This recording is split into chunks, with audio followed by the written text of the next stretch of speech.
Adan tafiya ai waiwaye ina ta bayani, mai shirin hawa sama dole ya je ya nemo zani, da tankaɗe da rairayewa gari ke jan launi, shirin gwagwarmaya wanda ya yi hoto ya biyo ni. Abinda kai shirin ka yi to yi shi domin Allah, karanta Fatiha farilla ne gurin mai sallah.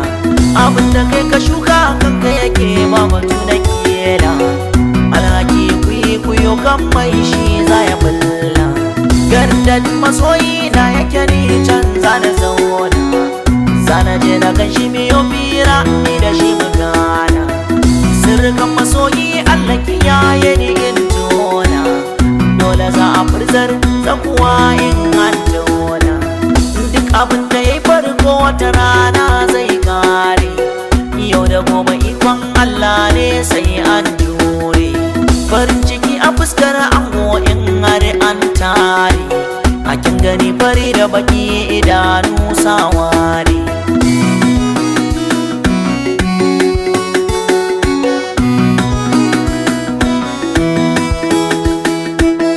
Da idanuna na kalla ni umar rayuwar da ke samun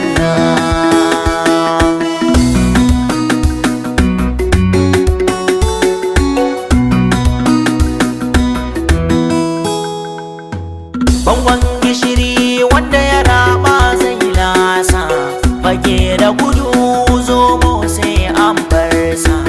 Kabar hadama na karaban dole zaka gansa, sai haƙuri duk da ka riga ka kosa. Tarbiya ana faro ta tun can a gida ne, ranar bayyanar cibi to ranar wanka ne. Shan roman dutse aikin mai haƙuri ne, duniyar in wani ne to wata ran kai ne. Shi zaman duniya kwa an ce labari, duk wanda yake numfashi to kwan shi da buri. Zuciya ke saka sharri ko kairi, wanda ya bi ta za ta sa a yi masa gori.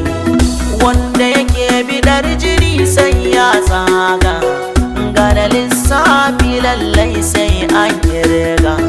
Sirrin ɗaki yaure in an kanga, mashirin gaskiya ko bai leken taga.